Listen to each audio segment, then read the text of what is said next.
కూల్చి గాంధీ విగ్రహం పెట్టాలనుకుంటున్న రేవంత్ సర్కార్కు వ్యతిరేకంగా మూసీ జన్ ఆందోళన నిరసనలు ఉధృతమవుతున్నాయి. హైదర్ షా కోర్టులో మూసీ బాధితులు మౌన దీక్షకు దిగారు. ఓ పక్క ప్రభుత్వం మూసీ సుందరీకరణ పేరుతో డిపిఆర్ సిద్ధం చేస్తుండటం, మరోపక్క మూసీపై పవర్ పాయింట్ ప్రెజెంటేషన్ ఇస్తుండటంతో దీక్షకు దిగారు మూసీ బాధితులు. ప్రభుత్వం వెంటనే ఈ ప్రాజెక్టును వెనక్కి తీసుకోవాలని, తమ ఇళ్లు కూల్చొద్దంటూ ఆందోళన చేస్తున్నారు. మూసీ దండి నల్లని మాస్కులు ధరించి నిరసన తెలిపారు.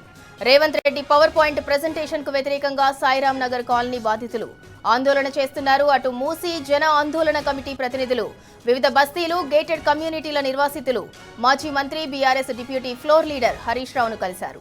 ఈ సందర్భంగా మూసీ ప్రక్షాళన పేరిట రేవంత్ చేస్తున్న విధ్వంసం గురించి హరీష్ రావుకు వివరించారు. తమ ఆవేదనను చెప్పుకున్నారు. అసెంబ్లీ వేదికగా తమ సమస్యలపై మాట్లాడాలని విజ్ఞప్తి చేశారు.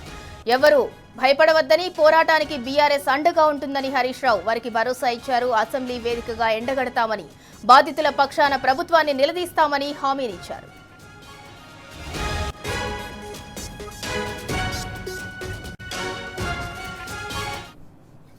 ఇక ఇదే అంశానికి సంబంధించి మరింత సమాచారం మా ప్రతినిధి కిరణ్ అందిస్తారు. కిరణ్, మూసీ జన్ ఆందోళన అయితే ఉధృతం అవుతోంది.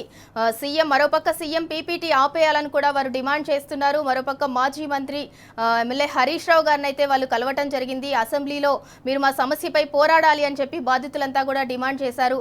వారికి హరీష్ రావు గారు కూడా భరోసానివ్వడం జరిగింది. తప్పకుండా మీ సమస్యపై మేము అసెంబ్లీలో కొట్లాడుతామని చెప్పి భరోసానిచ్చారు. దానికి సంబంధించి పూర్తి డీటెయిల్స్ ఏంటి? ఇటు మూసీ జనాందోళన ఇంకా కొనసాగుతోంది. ఆ పోరాటం కూడా ఉధృతం అవుతున్నటువంటి పరిస్థితులు మనకు కనిపిస్తా ఉన్నాయి. ఈ నేపథ్యంలో రాష్ట్ర ప్రభుత్వం ఈ రోజు పవర్ ప్లాంట్ ప్రెజెంటేషన్ తో పాటు డిపిఆర్ ఇస్తామంటూ కూడా కొంతమందికి, అంటే దాదాపు ఒక 500 మందికి వాళ్ళకు అనుకూలంగా ఉన్నటువంటి వాళ్లకు ఈ రోజు ఇన్విటేషన్లు పంపించింది. సాయంత్రం కూడా కార్యక్రమం కొనసాగుతుంది. దానికి నిరసనగా ఈ రోజు ఉదయం నుంచి కూడా ఏదైతే హైదర్ షా కోర్టులో ఉన్నటువంటి శ్రీ సాయిరాం నగర్ కాలనీలో కూడా ఆ కాలనీ వారు ఆందోళనకు సిద్ధమవుతా ఉన్నారు. అందులో భాగంగానే ఉన్నటువంటి వాళ్ళంతా కూడా ఎక్కడ దాదాపు 300 కుటుంబాల నుంచి 400 కుటుంబాలన్నీ కూడా మౌన దీక్షను చేపట్టారు. నల్లటి మాస్కులు ధరించి రాసి పంపించిన సిచ్యువేషన్ కనిపిస్తుంది. రాష్ట్ర ప్రభుత్వం ఈ అంశానికి సంబంధించినటువంటి అంశంలో కూడా 5,000 కోట్లతో మూసీ ఏదైతే గాంధీ సరోవర్ తో పాటు 1,00,000 కోట్లు మూసీ సుందరీకరణ, ఒకసారి మూసీ ప్రక్షాళన అంటూ, మరోసారి పునరుజ్జీవం అంటూ ఇట్లా రోజు ఒక పనులతో ముందుకెళ్తున్నటువంటి నేపథ్యంలో దాన్ని అంతటి కూడా వ్యతిరేకిస్తా ఉన్నారు. హైదర్ షా కోర్టులో ఉన్నటువంటి కొంతమంది కాలనీ వాసులంతా కూడా మాజీ మంత్రి హరీష్ రావును కూడా కలిసినటువంటి నేపథ్యం మనకు కనిపించింది. ముఖ్యంగా ఈ అంశంలో కూడా మూసీ సుందరీకరణ పేరుతో రాష్ట్ర ప్రభుత్వం కుట్ర పన్నుతున్నట్టు ఈ అంశాన్ని కూడా ముందుకేసుకున్నటువంటి పరిస్థితులు అయితే కనిపిస్తున్నాయి. ఖచ్చితంగా తమ ఇండ్లను తీసుకోకుండా అక్కడ ఉన్నటువంటి ప్రాజెక్టును చేపట్టాలంటూ కూడా కోరుతా ఉన్నారు. ఈ రోజు సాయంత్రానికి కూడా ఏదైతే సీఎం రేవంత్ రెడ్డి చేపట్టబోయేటువంటి పవర్ ప్లాంట్ ప్రెజెంటేషన్ కు సంబంధించినటువంటి అంశంలో మొదటగా అనుకున్నటువంటి ప్రాజెక్టుకు సంబంధించినటువంటి కార్యక్రమానికి పర్యావరణవేత్తలతో పాటు సోషల్ యాక్టివిస్టులు కూడా హాజరయ్యారు. కానీ ఈసారి మాత్రం వాళ్ళ ప్రాజెక్ట్ ను వ్యతిరేకించిన కారణంగా ఈసారి వాళ్ళకు ఇన్విటేషన్లు కూడా పంపలేదు. కొంతమందికి పంపినా మేము రాలేమంటూ కూడా వాళ్ళు చెప్పినటువంటి సందర్భం అయితే కనిపిస్తుంది. ఖచ్చితంగా ఈ అంశంలో రాష్ట్ర ప్రభుత్వం ముందుగానే వెళ్తుంది. పర్యావరణవేత్తలు కావచ్చు, సోషల్ ప్రాజెక్ట్ ను వ్యతిరేకించినటువంటి పరిస్థితులు అయితే మనకు కనిపిస్తున్నాయి.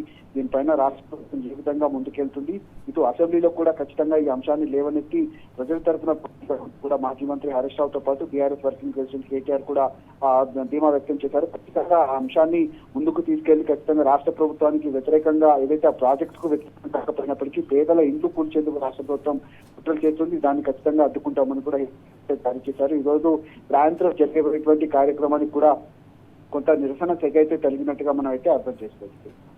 Right, thank you Kiran. మొత్తానికి పేదల ఇళ్లు కూల్చి గాంధీ విగ్రహం పెట్టాలనుకుంటున్న రేవంత్ సర్కార్ అయితే వ్యతిరేకంగా మూసీ జన్ ఆందోళన నిరసనలు అయితే ఉధృతమవుతున్నాయి. హైదర్ షా కోర్టులో మూసీ బాధితులు మౌన దీక్షకు దిగారు. ఓ పక్క డిపిఆర్ సిద్ధం చేస్తుండటం, మరోపక్క మూసీపై సీఎం పీపీటీ ఇస్తుండటంతో అయితే దీక్షకు దిగారు మూసీ బాధితులు. మరోపక్క బాధితులు మాజీ మంత్రి బీఆర్ఎస్ ఫ్లోర్ లీడర్ హరీష్ రావును అయితే కలిశారు. తమ పక్షాన అసెంబ్లీలో పోరాడాలని కోరారు. వారికి హామీ ఇచ్చారు మాజీ మంత్రి. అలాగే మరోపక్క బీఆర్ఎస్ వర్కింగ్ ప్రెసిడెంట్ కేటీఆర్ కూడా వారికి హామీ ఇచ్చారు.